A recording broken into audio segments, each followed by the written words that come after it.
pas de feuilleton. Mon cher directeur, je modère les élans de ma verve ici.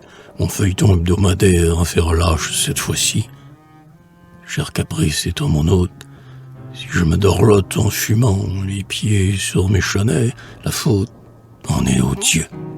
Voici comment. Toujours le directeur ordonne poliment de me convier à toutes les fêtes qu'il donne. Mais du 1er au 9 janvier, à Paris, ville des Lumières, où je crisse lui-même fin, nous avons vécu sans première représentation. Enfin, moi qui griffonne avec bravoure et qui n'ai jamais déserté, voici qu'une fois je savoure les douceurs de la liberté. Je vis, je pense, je m'amuse, rime d'or avec ton fuseau. Je fais ce que je veux, m'amuse, puis ouvrir ses ailes d'oiseau.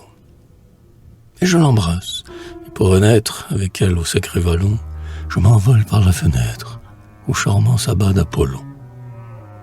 Où le dieu faux, qui viole tous les vieux préceptes connus, joue en riant de la viole, parmi les vierges aux bras nus. Et je ne vois plus de première représentation, avec les bouquets de roses trémières qui montent sur le temple grec, avec les acteurs dont le crime est de mêler, pitre fervent, des couples dépourvus de rimes et des accords de chiens savants. Je ne vois plus ces avant-scènes qui ne s'obtiennent qu'à grands frais, où s'étalent des femmes saines aux petits cheveux beurre frais. Maïs, jonquille, jaune soufre, ou bien rose comme les soirs du mois de juin. Mon cœur en souffre, qu'on me ramène aux cheveux noirs.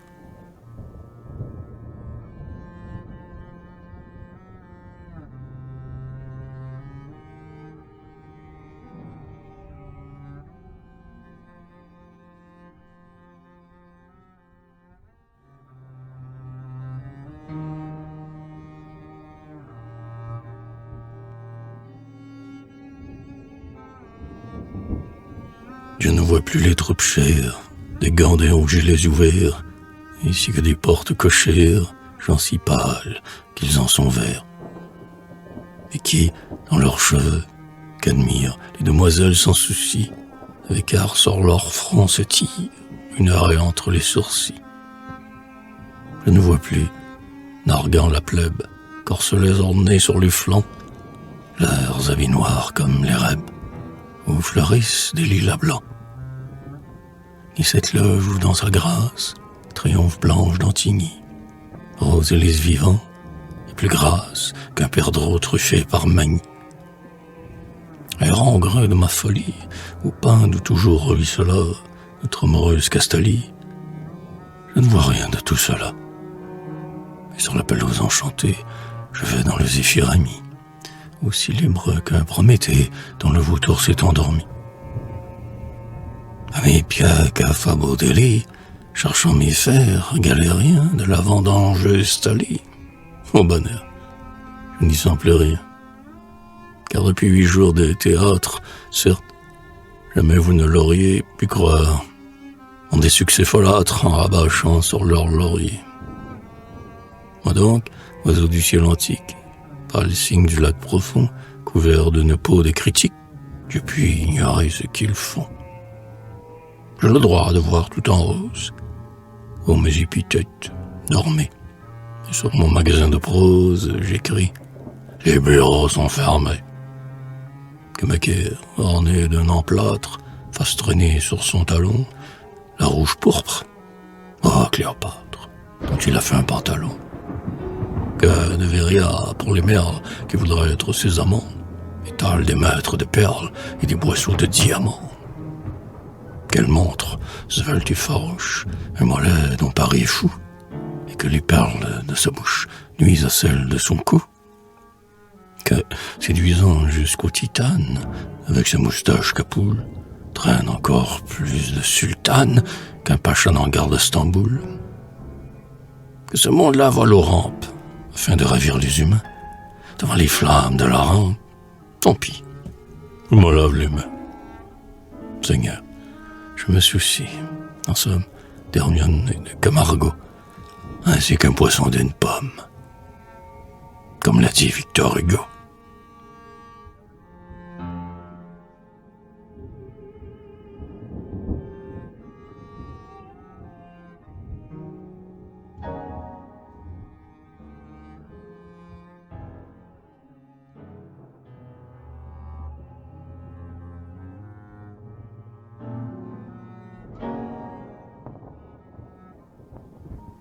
Car dans un décor où l'air joue et que n'a pas brossé Cambon, je me promène, je l'avoue.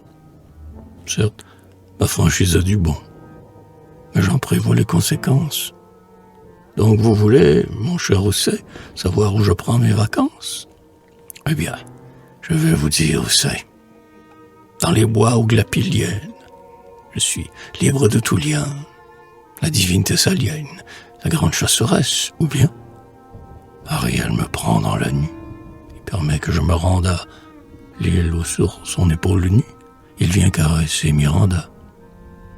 Ou, dans un jardin que dévaste le lierre avec sa frondaison, je courtise, rival d'Éraste, Ascagne habillé en garçon.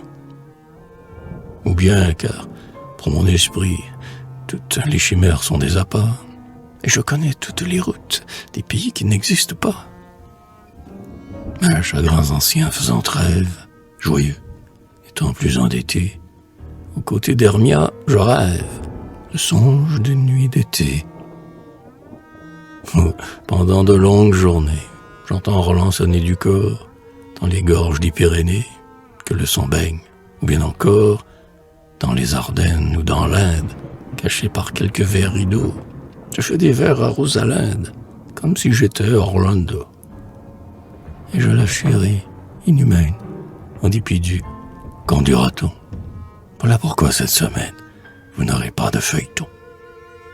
Pourtant, vous voudrez bien me rendre toute ma chaîne au grand complet, et je demande à la reprendre samedi prochain, s'il vous plaît. Car un vieux journaliste, en somme, ne sait pas dire. Ils sont trop verts. Et soit que, d'ailleurs, on le nomme romancier ou faiseur de vers, ce qu'il aime, c'est la patrie.